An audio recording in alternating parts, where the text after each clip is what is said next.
I haven't got it right yet and probably never will. My wife is very, very supportive of the things that I want to do. When it's clear to somebody that if you were to remove that altogether, that you'd feel less whole as a person, then it's important for them in a strong and loving relationship to try and facilitate that. If somebody isn't interested in the same things that you're interested in, it can often be difficult to comprehend why to another person it is interesting. Yeah. The reason I am who I am is because of these things means that you don't get one without the other. Time out in the hills for me. If I get that and I come home, then I'm much more present as a partner and much more present as a father. People are trying to attach a reason to why they maybe haven't done something. I manage a lot of training volume around 60, 70, sometimes higher work weeks. Give me your phone now, mate. Let's do a screen report. Okay, you spent 11 hours last week.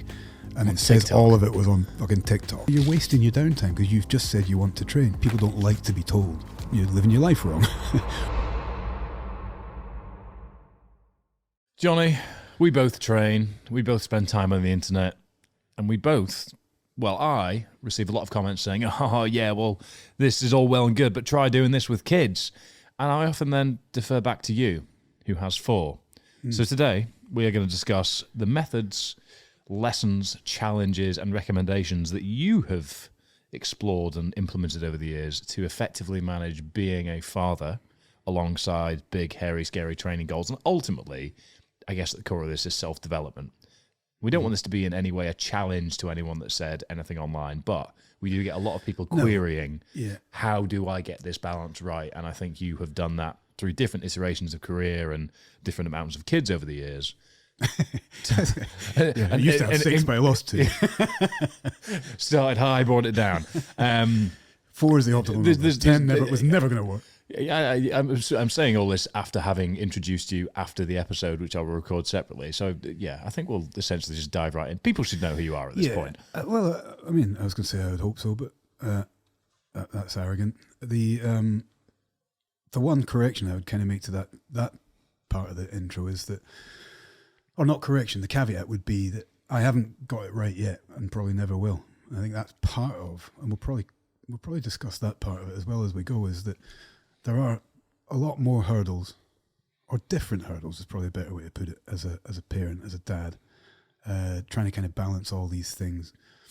But you're not ever going to talk to anybody, I know that's not what you expect from this, who can say, well, here are the answers and here are the things. So anybody saying, try this, try that if you've got kids at home, probably is coming at it from a very singular or not to sound negative, a kind of a myopic perspective, aren't they? Is that they have decided, for whatever reason, that the kids and their situation now makes whatever that goal might have been now impossible. And I think that in itself is kind of a place to, if we were to address that with that individual and try and help them, that's where to start. It's like, what makes you think it's impossible? So do you think, on premise, just to lay out the stall for today so people know what to expect, can you train effectively, sustainably, consistently whilst being a parent? In general terms, obviously there's unique situations that you can chuck in that will give caveats where you can't give a generalised answer. Of course, somebody can always say, well, that doesn't work for me because, but in general, and I think I probably represent, and I've said this even from a training perspective and many times, quite an average setup. There's nothing sort of uniquely singular in my setup that allows me in particular to do things differently.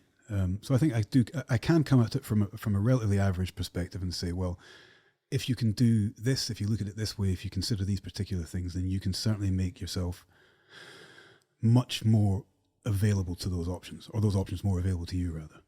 So short answer, yes, it's doable. Okay. How? Don't have kids. No, I've got it wrong already, haven't I? And thanks for listening, everyone. Goodbye. It's multifactorial. We said that in our own sort of Omnia campaigns and stuff. And most of these things do come down to it depends. But you can make your depends move around a little bit by controlling these things a little bit better. So I think you mentioned a minute ago that the everybody has different circumstances, and that's going to be. I'm jumping around a little bit in my head here. I am lucky enough to have a support network in that, or a support function in that my wife is very, very supportive of the things that I want to do. Were she less supportive, it wouldn't be a particularly good relationship. If there was kind of distinct cut-offs for her, if she was like, no, this doesn't work for me because, then that would make it a lot harder. So open communication with Ashley, her understanding who I am as an individual and what training means to me, makes it much easier to get to the end point that I want. So if you're working against a partner or working in a situation where you haven't explained why it's important to you, or that communication is not there, it's going to be harder. It's probably an easier way to break that down. Do you see where I'm coming from? So yeah, I think if we're going to break this down into sort of points or a frame of reference for people, the foundation to work from is helping your partner understand why you care about making these things work. Yeah, that kind of open communication and honesty. Quite often it's easy, and I've been guilty of these things myself. This wasn't always the case, and this is a fault of mine and not a fault on the other side of the table, but it's just sort of having this self-interest or this idea, well, I train, that's a thing that I do, and that's a non-negotiable. Then means that the other person is saying, well, you're not compromising, you're not entering into this with an open mind, and there's going to be pushback naturally and rightly. Whereas the communication that we had was for me to establish how much training allows me then to expose myself to myself, in the sense that training, as we've talked about many times, gives me an opportunity for self-reflection and self-development, as you mentioned. Without that, anybody is going to be kind of static and become very frustrated in of themselves. So reframing it and being honest about the fact that it's actually kind of a necessary output mechanism. It's a necessary therapy. It's not fair to suggest that training is therapy for everybody or anybody really, but it allows me to self-therapize, if that makes sense. I know that makes sense to you, hopefully to your listeners. But when it's clear to somebody that if you were to remove that altogether, that you'd feel less whole as a person, then it's important for them in a strong and loving relationship to try and facilitate that fullness of life for you. And it could be anything. Training's the mechanism we're using to describe this. But if you were, I don't know, an artist or something, and you were told, I'm sorry, you have no time for music, and music is what sort of fulfilled your soul, then that's not a relationship that's going to work. But if you haven't described why that's important, then music isn't important to your partner anymore. So it's the same kind of thing. You have to say why this is important to you. The challenge on the flip side there is if somebody isn't interested in the same things that you're interested in, it can often be difficult to comprehend why to another person it is interesting. Yeah. Because, I mean, for my example, I guess this recommendation still applies to me at this point, and I can probably have some insights on from training with a wife, partner, over the years that Erin and I have been together. She's always been very understanding and supportive of everything I've done, albeit very stupid, but understands that the reason I am who I am is because of these things, means that you don't get one without the other. And I think it's that she doesn't get it in the sense that she has none of the same ambitions, focus points, interests from a training or exercise point of view, but that doesn't mean that she's managed to put her frame of reference when it comes to understanding those things in and of themselves to the side, to be able to look at it from my perspective and more reflect on who I am as a result of doing those things. And I think that's where, again, in modern relationships, that there's often a desire for dogma or boundaries around things without necessarily a bit more of the scratching beneath the surface of why things are important. I think one thing is communicating honestly and openly, but on the flip side is, as an individual, is being open to understanding that just because you don't get it doesn't mean that it therefore isn't something that is important to somebody else. Yeah. And things aren't as black and white as we often would like them to be, which means that one person's 6 hours in the Monroes on a Saturday morning, which is getting them out of bed at 4 and getting them back at 4 p.m, isn't them saying, you know what, I don't want to spend time with my partner. Correct. And I'm taking the day away. That could be the same as you said, somebody going to piano lessons 3 nights a week and coming back a much more fulfilled version of themselves, and that makes them a better partner downstream. It's all these things. But yeah, if Erin said she wanted to go and I don't know, learn to watercolor paint 3 nights a week, and that meant that we were going to spend less time together during the week, but it was fulfilling for her, and therefore the time that we did get to spend together, because we were both fulfilled out with the day-to-day, you've would be nailed it as far as I'm quality concerned. time. Yeah. Whilst I wouldn't really understand the draw to learning to water, I mean, I would, but I'm absolutely dog shit at art, so I guess the starting point would be difficult. But whilst I don't get good the mechanism draw. to describe the fact that everybody has their own thing, our thing can, especially the extremes that we have enjoyed,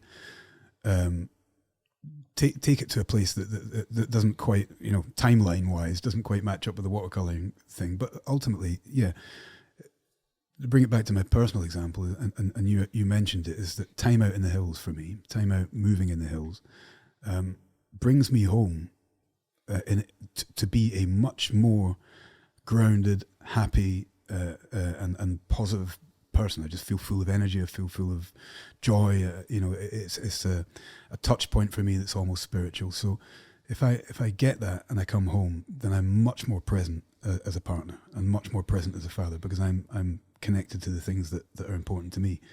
And that was communicating that appropriately, and having the backwards and forwards on that, then reframed it entirely. So I actually didn't think, oh, he's fucked off into the hills for another 5 hours, the selfish bastard. It's like, no, when he gets back, I'm willing to give up that time, or I'm willing to spend that time on my own on that particular day with the kids, because when he gets back, he is, we get who he fully is. Whereas if I took that away from him and he didn't get to the, not that she would, but if we, if the compromise wasn't there, let's say, I wouldn't be that person, because I wouldn't be getting what I needed out of my own life. And a partnership is a partnership because you knit together and you do things for each other and for the family, but it doesn't and shouldn't mean that then you are no longer an individual. You should be facilitating each other's individual needs. And I guess that's why we talked about this first, I think, because that's absolutely vital.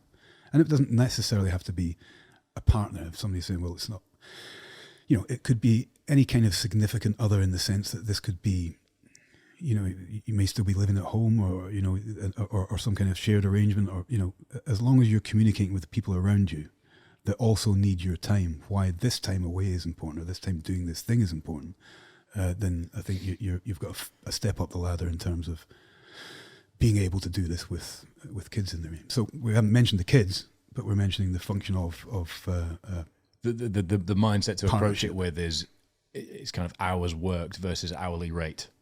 And the currency here isn't GBP or USD. It's kind of the availability and presence of the person in terms of whatever currency amount that is. Just by being around 5 hours more per week does not mean that there is actually going to be any more achieved from a household perspective or from a quality time perspective if you are being deprived of the sort of earnings, quote unquote, elsewhere. So if you look at it as binarily as time inputted versus sort of value outputted, then we are, I think, missing a lot of what it is to be a happy, fulfilled human being. Yeah, and I guess that could be a standalone, piece of advice from me to anybody anyway, whether you've got kids or not. Make sure you're communicating your needs, make sure you're communicating your love of things that perhaps don't exist within that particular relationship.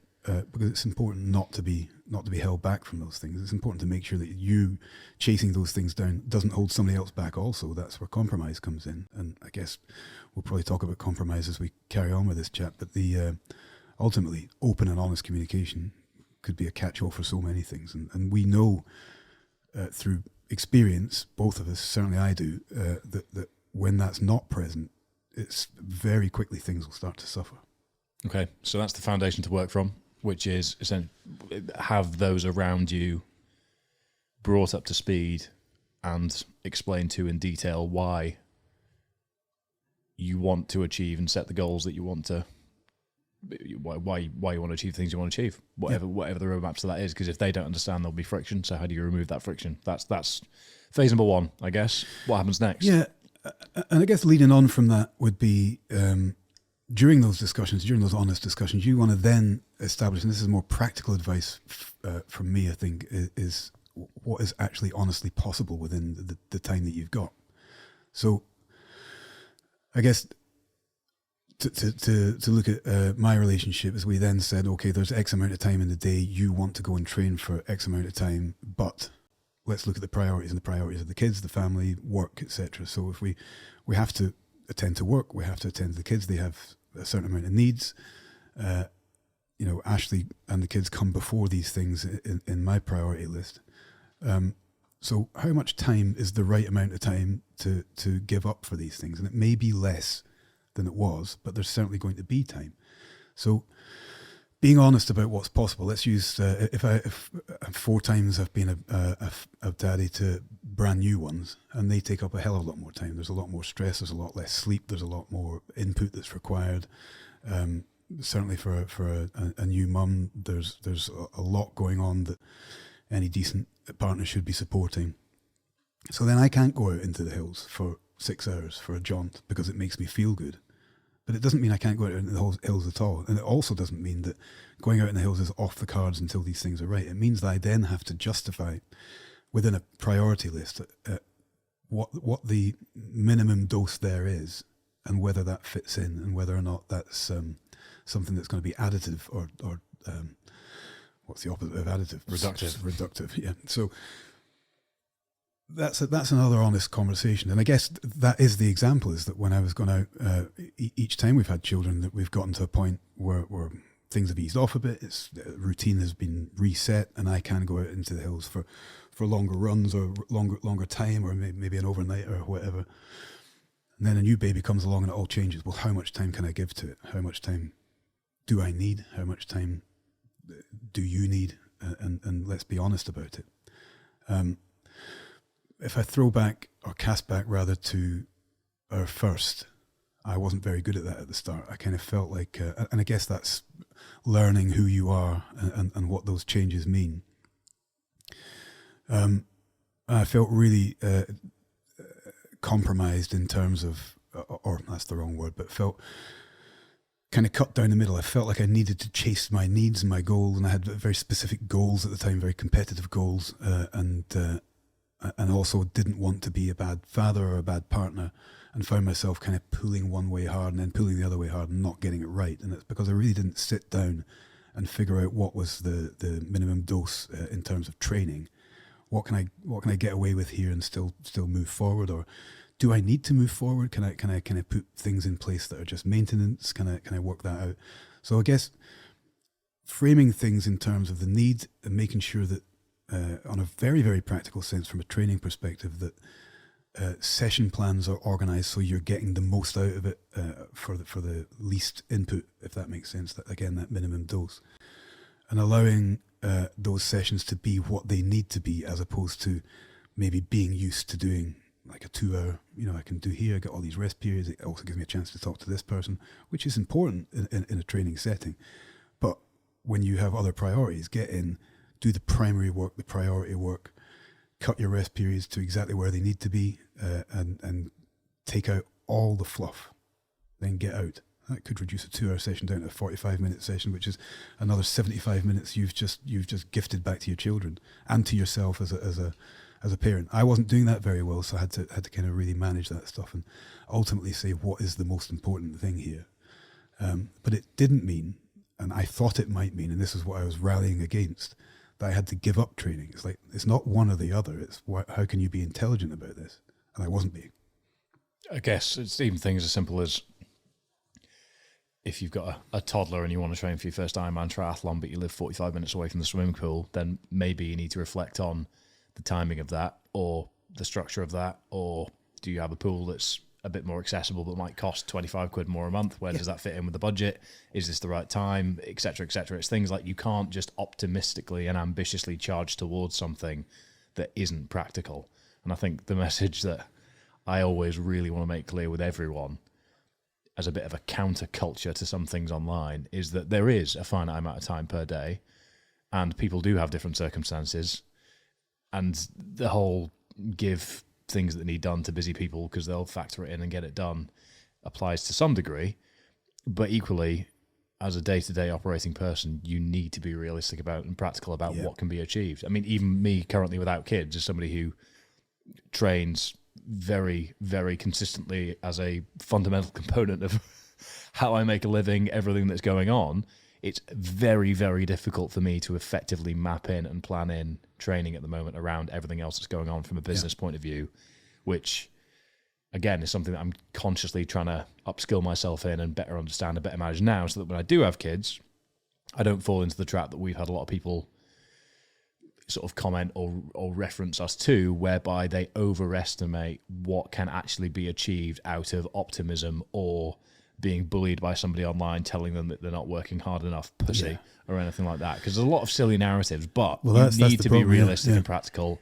One, about what's actually available and possible, but two, look at the pattern of your behaviours and then actually ask yourself your question and be honest, put your ego to the side about what can you be compliant to. Yeah, well, there you go, compliant. And we can use you as a great example there, because as you kicked it off, you do get, I don't for obvious reasons, but you do get, we'll try and do that with 2-3 kids and all the rest of it. So let's insert an imaginary kid into your life. Right now, you can't possibly do what you're doing. I would currently have to, the way things are set up, is abandon or put to, well, it's prioritised, isn't it? I'd have to put business projects on pause or delegate them elsewhere or take myself out of them entirely to be able to continue to train. But you wouldn't have to, and this is where... For what I'm training for currently, key detail. Key detail. But you could still train for... So you could still do what you're doing and not particularly have to give anything up.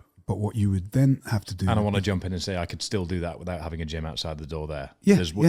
So what you could do then, and this is what I did, is to look at, okay, so you currently give work this amount of time, you currently have this amount of time for Erin, you currently have this amount of time for staring into space and fire watching, which I know with you is very little. But you currently have these times segmented for these things, and you have a very specific kind of routine, and consistency was the word you used, and you are very consistent and deliberate in how you use that time. So it's not a far cry out. It's not a stretch to say, okay, can we manipulate that timeline a little bit? Clearly, I wouldn't want you to say, well, I'm only going to give 50% of the time I was to the business before because I want to continue training, because then we'll fold. So we've got to say, okay, so how much pushback can the business take? Well, ultimately, it could take a lot, and that comes down to our first point, which is communication. You talk to me and say, okay, Jonny, I'm now a new dad. I know you've been through this before. I want to be able to do everything I'm doing, but I've now got this extra responsibility. How much can we maneuver the workload that I've got around? And that's open communication, isn't it? So same thing. So we reduce a little bit of workload there. You can reduce a little. You just have to play with the variables. The analogy I often use with training and with this scenario is a mixing desk kind of thing. Okay, if I can turn this one up, maybe I can turn this one down a little bit, which allows this one to go up, and then now we've got balance again. If you just go whack, I'm just turning it all up to the top, it sounds terrible, it's unsustainable. So that's how to consider it. So you probably could still train for what you're doing, but it's which one do you turn down? How sustainable is that? What's the longevity of that? And back to my question, my point a minute ago about the honesty with yourself about what are the priorities and what are the needs. So we're trying to figure out in this hypothetical how to have you continue training like you're training now with the insertion of a child into the scenario. But then the question is, do you need to train how you're training? Is that goal necessary? Is it a priority over the child? Is it this, that, and the next thing? And you would probably be able to say, well, actually, I wouldn't want to. No, exactly. So but what we're not saying is you can't train. You can't train. You can't train effectively. You can't train athletically. You can't maintain your current athletic output. And we're saying, no, you can do all those things. You might not sensibly choose now to do the most extreme ultra marathon you've ever done before. But then who would when you've got a brand new child? But that doesn't mean because you've got kids you can never return to that, which is the inference of try doing that with kids. Well, I've got 4 and I've eased back when it's necessary and I've pushed forward when necessary. 250 kilometre Arctic run last year, and then went to Peru to go through the Amazon. Was still there the amount of time I would have been there, still away from home. So still that burden was reflected in the family in a different way because I got ill. But ultimately, 4 children, a business with you, a wife who'd rather I was around. We managed to shuffle things around, compromise. We trained like hell, and I was able to achieve those things. Important to underline I couldn't as have done well. it when the children were babies. That would have been shite. But But that's what I mean when I'm talking about, okay, so what is the priority now, you know? Important to underline as well that when you say business with you, I guess there's a bit of a cynicism with if you manage your own time, well, you can train when you want. You don't need to worry about deadlines, hard stops and things. We're here. Arguably, we find it harder to fit training in than most people. I mean, we have a team now. We work to hard stop sort of working hours generally to create boundaries. It's not flitty from, you know what, it's 10 a.m. I'm feeling like I'm going to do a bro session. Let's just get a pump for 2 hours. There's none of that. We train in the morning, at lunchtime, or in the evening in the same way that anyone else would. Exactly that, yeah. So that makes. I mean, we could probably reframe things a little bit to make it a little bit more fluid and reactive and fun and airy-fairy, but that would be at the detriment to business priorities. So it's again, there's a lot of finger pointing that goes on with this, where I think people are trying to often look for ways to attach a reason to why they maybe haven't done something.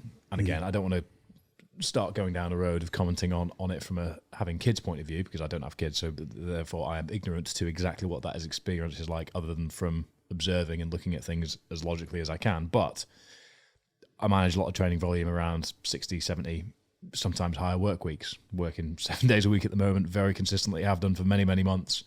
And the fortunate thing, I guess, and I count myself very lucky, is that I enjoy everything that I do, but I still find myself absolutely destroyed, worn out, flat out, whilst managing the training load. And I've never struggled more than I have recently to make the training work, which is equipping me with skills that I'm confident will make me better at the decision-making and prioritization that is required when it comes to having children, hopefully, in the future. Yeah. And I think the real key point to highlight is that I would not expect nor want to be training for a 250-kilometre ultramarathon alongside everything else that is required from a business point of view. What I'd probably do is try and find a way to channel the desire and interest that I have in training and progression into something that's much less time-consuming, but probably higher in momentary demand. Like, for example, the training I did over the summer for training for the 500-pound deadlift and sub-5-minute mile. My training volume was probably 4, maybe 5 hours a week at most, versus 18 as it is currently. Focused, yeah. Exactly, yeah. And so is now the time to train for a 250 with this imaginary brand new baby? No. But it doesn't, you could still train for a fast 5K time and not actually give up much time of your week at all. Like 4 hours. As long as your training is intentional and you've worked it. I guess foundation is help your partner understand why you do the things that you do, and communicate that sensibly and work with them or those around you to do so. Number 2, as you highlighted, is be practical and realistic about what goals you're actually setting. And then number 3 is actually look at what you can be compliant with from a prioritization, interest, behavior patterns point of view, because you can set the most perfect plan in the world around all these things. But if you're trying to get to X location at a time where your kids need to be dropped off here or there, then the plan's irrelevant if it doesn't work. So what else is there to consider? Well, I guess what feeds into that would be, you know, we're saying you can do this, and I guess we're painting an idea that it's possible, but how is it possible comes into play. And one thing that actually you helped me with, and so 4 kids down, I think I've had, I'm trying to think of timelines, all 4 kids for as long as we've known each other. Rafa came along. Rafa came along since we've known each other, certainly since we've been running this business together. Yeah. And one bit of advice, or perhaps osmotically absorbed, I don't even know if that's a word, but from you was time blocking. So I had rallied against this for a long time, and eventually just did it because I could see that it made sense from that absorption. But it seemed to me to be almost an emotionally stunted thing to do, would be to schedule in time to be present.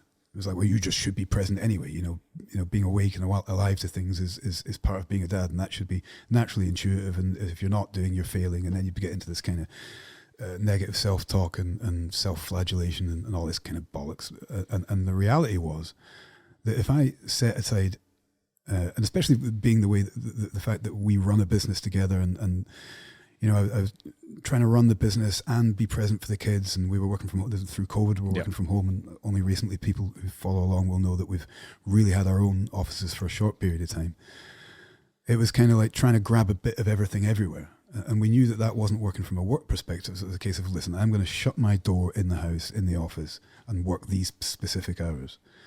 But the next part of that, and the next logical step, was to say, actually, if you flip that on its head, what I could and should be doing is saying between the hours of, and just arbitrary examples, between the hours of 5 and 7 p.m. Now, that's obviously not going to work with everybody's schedule, but it was working with mine.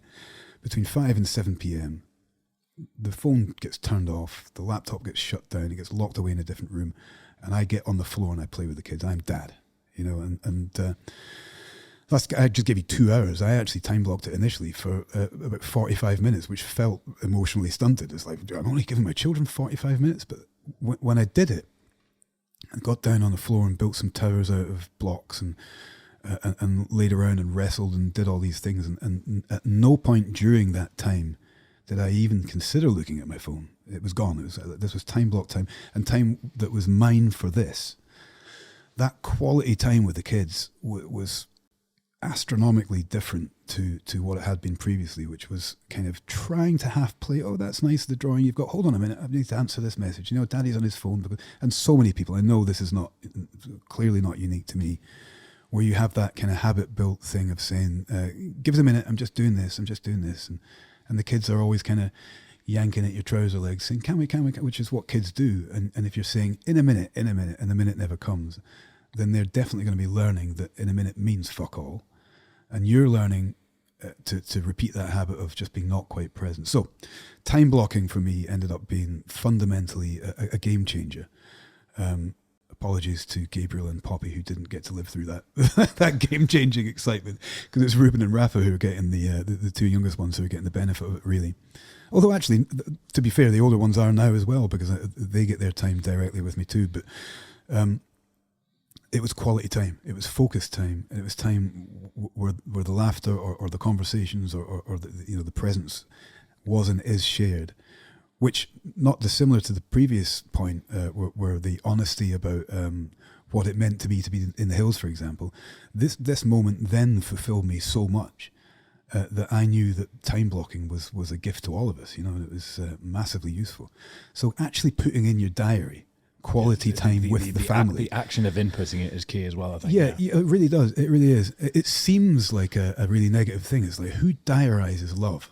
Which is where I was coming at it from. And I've realized that, if you actually say no, or reframe it as I am removing everything else in the world, barring the love for this, at least this period of time, then that love is pure and laser focused. And, you could be there 24 hours a day with your kids, and just a minute, or you could be there for 1 hour a day, and you are theirs and theirs alone. And I know which one I would have wanted as a boy, and I know which one I'm proud to give as a dad. So I view time blocking as almost being stood at multiple forked road, and without it, you end up walking down one and then hearing a noise from the other, and you go back to the intersection, you start walking down another, and then you hear something over there, and you try and wade through the bushes to the next road, and then you actually end up moving nowhere.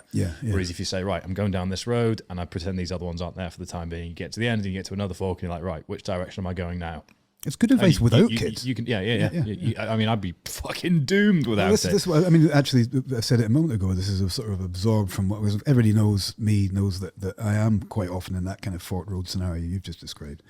But the better I manage my diary, and the better I manage my, the time blocking and all the rest of it, the more I'm giving to people. So the better business partner I become, the better father I become, the better husband I become, the better athlete I become. And ultimately, if I become a better person in all those scenarios, I'm becoming a better, and it has a positive cyclical feed, doesn't it? It moves everything forward. Whereas the opposite is everything has a slight negative churn, and I'm moving backwards. And so are all those relationships and all those important factors in my life. Okay, so number 4, time blocking. Time blocking, yeah, big one. That's more prescriptive. The game changer. Anything else prescriptive? Well, I think doing an inventory, which I guess is the next point, of what it is, it kind of feeds back into something we said before, but certainly what's worked for me is to be honest about what it is you're doing with your actual time. You know, we get this, whether people have kids or not. It's like, I don't have time to do that, or I don't have time to train. You hear this all the time. And I'm here to tell you it's an excuse. Because there is going to be time where you're doing shit that is not productive, it's not providing you any joy, it's not really, it's habit formed and possibly negative. And the jocular example I always use is, well, you haven't got time to train, but you still watched the EastEnders omnibus, didn't you? I've used that example a few times recently. I'm not even sure it still exists, the EastEnders omnibus. 4 hours on a Sunday. Just a big run of... Yeah, it was all the EastEnders episodes all in a row. For foreign counterparts, it's just a soap opera. But there's some truth in it, isn't there? It's like, you know, you the same people, often the same people who are saying, well, I just can't find time in my day. I don't know how you do. I've got work, I've got this, I've got kids, I've got the other thing, are the same people who will tell you about having binge watched the last fucking whatever the most popular thing is on the internet. I don't know, Ozark, whatever. Selling Sunset. Pardon? Selling, yeah. There you go. I don't know. Honestly. Well, whenever I see a clip of it as well, I'm like, there cannot, like, other than pure entertainment, it can't give anything. No, well, this is it can't. So the advice, I suppose, is to uncouple yourself from those things. Not there's anything wrong with pure entertainment. No, there isn't. To highlight. Listen, I like TV shows and movies as much as the next person, but it's making sure that you aren't giving your life over to this kind of... the same would apply to doom scrolling, wouldn't it? If you're sitting on your phone and you're losing all that time to social media. It's like, well, how many times you can do a screen report? Yeah. You know, give me your phone now, mate. Let's do a screen report. Okay, you spent 11 hours last week and it says all of it was on fucking TikTok. There's your answer there. You know, well, I mean, that's my downtime. Well, you're wasting your downtime because you've just said you want to train. And as harsh as that seems, because people don't like to be told, well, you're living your life wrong, or you're wasting your time, or you're wrong, or you're making excuses. It is an excuse. And some of it is born out of this kind of, maybe even a trepidation or a fear to move forward with these things and all the rest of it. So inaction is a kind of a salve, isn't it? You know, and we all end up falling down that. It's designed to make you fall down that trap, social media, isn't it? So curate that stuff. Unfollow shit that's not important to you. Don't spend time block that fucker. Spend time away from it. Make sure you understand that it's a black hole, and the same applies to. So the personal example is still putting away your phone when the time to put away your phone is, because I don't lose anything by not knowing what's happening on TikTok or Instagram between the hours that I put the phone down and pick it back up again. It's going to tell me anyway. So, but you feel compelled. That's a different rabbit hole, but the same applies to the Netflix or the you know, the latest thing. Reality show example is that it's almost treat your time like you would a financial budget spreadsheet. Yeah, look at the inputs, what are the outputs. Like I say, Ashley and I still enjoy watching movies and programs and things together. Before we came in here, we were talking about The Apprentice. You know, I like a bit of chewing gum for the brain as much as anybody else does. But if I was to watch all the things that are supposed to appeal to me and come up in the you get emails, don't you, from Netflix? You'll probably like this film. If I watched them all, I'd never get out of my front room. So be honest, prioritize what you're doing, and time block that kind of stuff as well. Do I have time for this? Is this taken away from me? What am I really gaining from this? Do I need to know what's happening in Love Island or whatever? And that could apply to other things. TV is the example I'm using, or social media is. But when you remove those excuses, the chances are that you have free time to do a lot more things, you know, and I think that's a really important thing is to allow yourself to be honest with yourself, saying, I am doing this wrong. You know, this is a kind of a messy, you know, do I need Instagram? There are apps even. I think we talked about this before. There's boxes and things now as well. Yeah, that can shut it down between certain times. You say, right, this is the time that I can give to training. So physically, I can be in the gym. We mentioned we early morning lunch times for us are the ideal times because we can, and that mostly for most people we find that's the case as well. Can I get up a half hour early and go for that run? Probably. What do I have to give up at the end? Well, you have to go to bed half an hour early. But that's when I watch Love Island.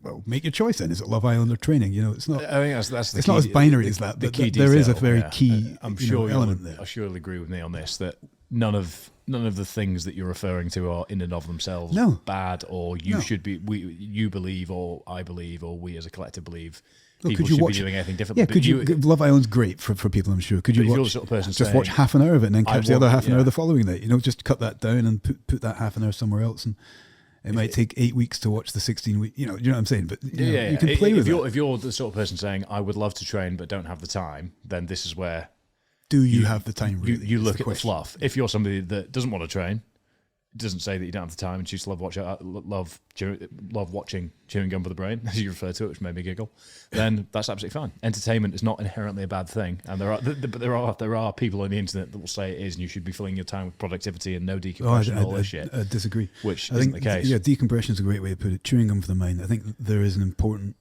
This is an important thing from a perspective of a parent. Everybody tries to fill the kids' time up with education. Oh, he's doing nothing. We best give him no. Being bored is important. It's important for adults and it is for children. The downtime or doing nothing time, because that's when your mind kind of refreshes and defrags, and you can kind of start. If you leave a kid bored, they're not bored for long because they get to use their imagination, but they're training to use their imagination. So the same kind of applies to these things. We definitely need that downtime. But do you need 8 hours? The screen report being the example. Do you need 11 hours of downtime a week? No. And could that 11 hours be 5 hours, and then you've got 6 hours to train, and then you're an athlete? That 6 hours training a week is big licks, isn't it? That's good. Yep. So much more than is needed for a lot of progress and a lot of things that people want to train for. Yeah, and we live in a world where that's just a simple, straightforward piece of advice is. I don't have the time to train. Well, have a look at your screen report and then come back and tell me whether that statement still stands. There's metrics, yeah. There are, yeah. There are Facts, metrics not that feelings. are available. Exactly. And they're available to you right now, and we're not saying screen time should be 0. We're saying how much of that screen time could have been given up to something else. If it something is, positive, if it is something in that place you of say you other things, want, yeah. well, it's right there for you. Yeah. You alluded to it a little bit before. We've spoken about this in the past, but this is front and center for me is when I get people commenting on any of my videos saying, "Oh yeah, we'll try this with kids." I'm like, well, I don't. The context is that I don't currently have. I don't see what you're trying to achieve here. So should I borrow Jonny's? I don't know my initial thought is, why don't you go and watch or consume somebody's content that does have kids? If you're looking to feel related to or trying to extract something from that, then curate what you're consuming to be rewarding and at one with what you're wanting to achieve, rather than contrarian to it. Because there's countless examples of dads, parents of multiple children that I see online that I'd direct people to, but I'd choose just to not bother, because if they're angrily coming to comment on my YouTube channel saying, "Well, yeah, try all this for kids, mate," and like, well, I probably will. And at that point, you can maybe come back and look at what that looks like. But for the time being, maybe you would be more wise clicking on the person that you feel that you have more. We should get some kind of bot response that just immediately hyperlinks them directly across the table to my account. Yeah, there he is. Well, just sales optimization at this point. But I know that you feel the same way, don't you? It's kind of a case of no false idols, sort of. Yeah, it's a good way to put it. Find role models or people that you. Role models are a funny one, because you and I both have a very similar opinion, where it's kind of be your own hero rather than try and look for sources of inspiration elsewhere. Look to a future ultimately version it comes of yourself, back to you, but you can still you want to surround yourself. Yeah, and there's all kinds of things which I'm sure are proven wrong scientifically about you are the sum of the people you hang around with and all the rest of it. But there's a lot to be said for it. So if you surround yourself, even in a social media sense, with the people who inspire you to do the things that you want to do, and one of the things you want to do is to be able to train and be a good parent at the same time, then there are countless people that you can find online that are doing it. There are people doing it.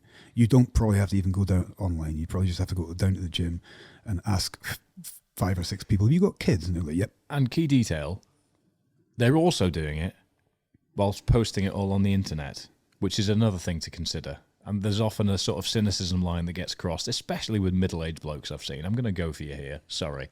But there seems to be this strange assumption that when people are posting things on the internet about their training or about their life, that's therefore what they do, and therefore is a privileged position to be in, rather than another responsibility that they then need to manage on top of the things that you are looking to them to provide solutions for the things that you're struggling Well, to here play. you go, mate. I get you. So you're getting the try doing this with kids. I still get, well, it's all right for you given the job that you've got. I was like, wait a minute. So no, you've missed the wood for the trees again, because the assumption is because I'm posting up being in the gym, I'm posting up being on the hills, I'm posting up things that relate to what it is that I am ultimately telling you is my job, and omnia things and all the rest of it, that I am either out in the hills or I'm enjoying a pint or I'm whatever it is that you see me doing. But that's a very small portion of my life, and the rest of it we're describing just now, aren't we, or touching on. So it's the idea that somebody else is doing these things, but you haven't looked properly. You're a fly that's landed on the television, and you're looking at the one pixel you can see, and you think you've got the whole picture. You need to move out and get that perspective and understand that, I'm still wiping dirty bums. I'm still cleaning babies in baths. I'm still, I'm still doing all the things. I've got 2 bloody dogs as well who demand a lot of attention. I do all those things, and through the mechanisms we've described today, find time to train. So, but I draw inspiration from others. There are people that we know in our network who are also dads, 3 children, 4 children. I have a neighbour who runs a really successful and great friend who runs a really successful business in the catering industry. 5 children, and his business is thriving. He, like I, struggles sometimes. And you have to turn one hob down and the other one up, or play with your mixing desk. But it can be done. But I also know that particular chap has really hard days, and some days he can't play rugby. He's a rugby player, he can't do it because X, Y, and Z's come along. So you don't get the grit and the shit on Instagram. But if you're believing that that's all there is to it, then you've missed a big trick, haven't you? I mean, the point there for me really is that if you find yourself feeling cynical when objectively there's no real reason to, then you should probably look inwardly rather than outwardly. Every time, I think. Especially when it comes to looking for social media inspiration, is if that's what you're doing, then you need it's inputs versus outputs is the way to look at it. Is if you're looking to somebody for a way of inspiring more inputs within yourself, don't cynically assume that because they are being presented to you that therefore they have it easy, because there's probably years of things that precluded that have put them in the position to be able to be presented to you to be the source of inspiration that you are in fact looking for. It reminds me of the Lionel Messi quote. I'm getting it wrong here, but he said it took me 15 years to become an overnight success. Was that him that said that? Was it? I'm sure it was Lionel Messi. If it wasn't, somebody can. You mean Finn me. Russell? Hey? The Messi of Scotland, Sure. as he's coined himself. very As I call myself. very You hilariously, must I call must me. admit, and it's catching on. It's So- catching on. Yeah, the idea being that you present a shiny. You're the same. People will see. Look at this thing I'm doing. Look at these exciting moments. Look at this very curated list of highlights that I would enjoy sharing with you. And they don't see all the work, all the hard work. It's no the fun 14-hour uploading reels days. about fucking processing VAT returns. Even exactly, or even the process of making that reel happen. It's all this kind of is work. You're running 2 bits, all this kind of stuff. But they think it's all right for you. That's not particularly an attack at those people. But you said it yourself. These externally projected complaints should probably lead back internally, and you say, well, why am I complaining about that? Why is that something that I see as a barrier? That's not about this guy, that's about me, and how do I change it? And hopefully we've at least given you a couple of steps up the ladder to find ways to change it. But I would say that, to circle back to that very last point, is finding your tribe is a good way to put it. Find people who inspire you to be a better you, within a realistic framework of what it is that you think you want to achieve. They're out there. I can't train because I'm a father. Well, have a look on the internet, spend 10 minutes searching, and I can find you 100 people who train excellently, high-level athletes who are providing, while being a father. It's there. So let's just strip those excuses away and get on. Yeah, I'm conscious I've got a haircut to get to pretty soon. So any final points, any steps in this process that we haven't mentioned? I think you kind of touched on the other one we discussed beforehand just there, which is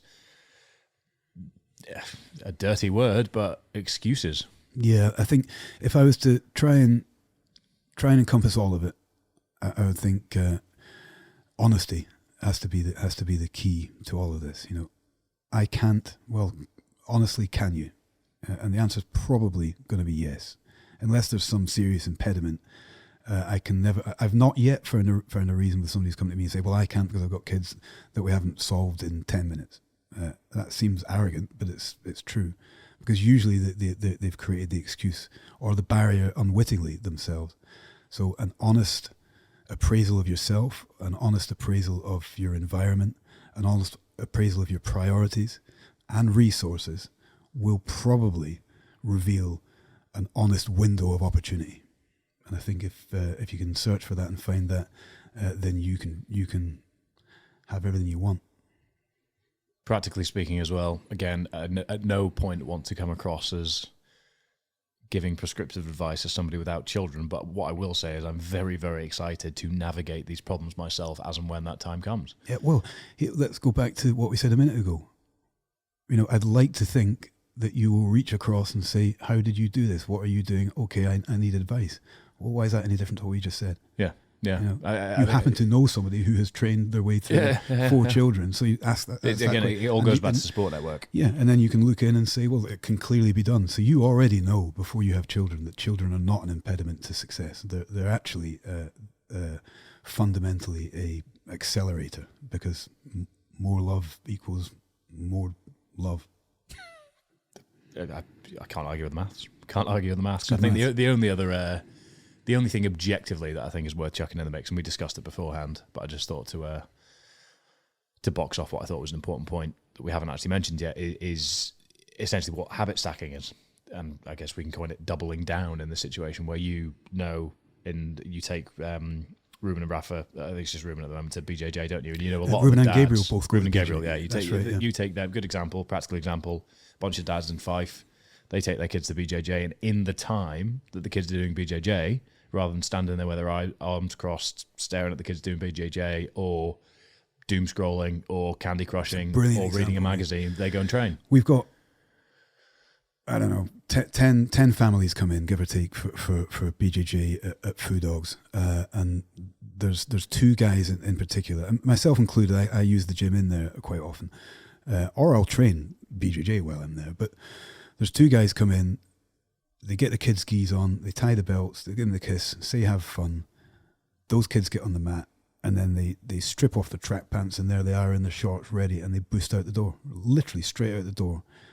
45 to 50 minutes later, they come back, cool off a little bit, pick the kids up. Where have you been, Jay? I've just been on my threshold run.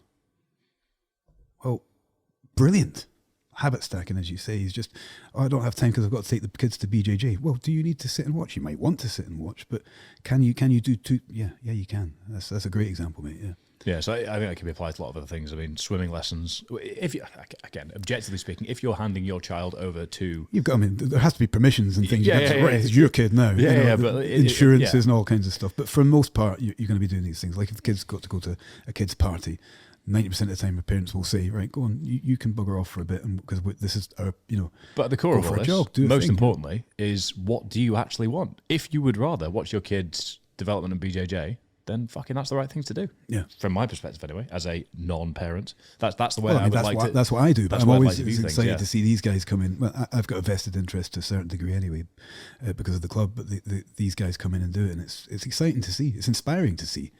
I've seen one guy start it 6-8 months ago, out of shape, and he decided exactly as you've just said. He's obviously had this clear instruction in his brain somewhere that's gone, oh, bingo, there's a habit stack, there's a time block that I can use. He's come in and he was out of shape. He would go for a run, he'd come back, he'd ran 2 miles in the 40 minutes and he was hammered. He's out there doing 10Ks within that hour. Now, anybody who runs knows if he's come back, he's dropped his kid off, he's wasted the first 5 minutes of that hour, He's used the first 5 minutes of that hour, saying cheerio and getting the gi on and all the rest of it. He's been out and he's come back 10 minutes spare. How fast is he running at 10K? Yeah. Either that or he's lying. But either way, he's used that 6 months, and the guy is now a bona fide stud. He looks ripped too. I don't know how much other time he's putting in, 2-3 runs a week, and that's it. Probably stacking it in somewhere else too. Legend. There you go. Yeah. There you go. Well, I need to go for my lunchtime haircut to fill a gap. Sounds like you get a haircut every lunchtime. No, but just instead of taking a lunch break, I'm going to get my haircut and grab something from Pret and drive straight back. So that's essentially doubling down Do it. in some ways. And thank you, Jonny, for insights. Lots of things we discussed before, but I think it's good to do it in this setting. And again, I like to look at things as logically as I can. And whether I'm coming across as an arrogant, ignorant moron, I'd like to think that the lessons I've learned from other things that have been productive in other ways, I'm looking forward to trying to apply them when I find myself in a situation to warrant having an opinion on this. But navigating the inevitable challenges that will come with trying to apply sort of familiar methodology to new demands. But I'm confident a lot of these things are so universally applicable to whatever challenge is presented in front of you. They definitely are. That the more that you don't actually let that slight creak in the door of, oh, well, I've got kids, so I can't, become a big wide opening, the more available you'll be to actually get after the things that you choose to prioritize and achieve. And if that is entirely family and not training, then that is absolutely fine. Yeah, it could be watercolour. We said that before, but I guess to echo that and to underline, I think I said it right at the very beginning of the podcast, and I'll sort of sign off from my end with this, is I don't have all the answers. We've presented solutions that I've found useful, and we've presented solutions and ideas and concepts that I know have been useful to many, many others within our network. They might not apply to everybody, so we're not, neither of us. 4 kids down the line, I am nowhere near considering that I'm even beyond novice level. But there are ways around a lot of these problems that I hope we've at least presented options for today. Lovely. Cheers, JP. Thank you.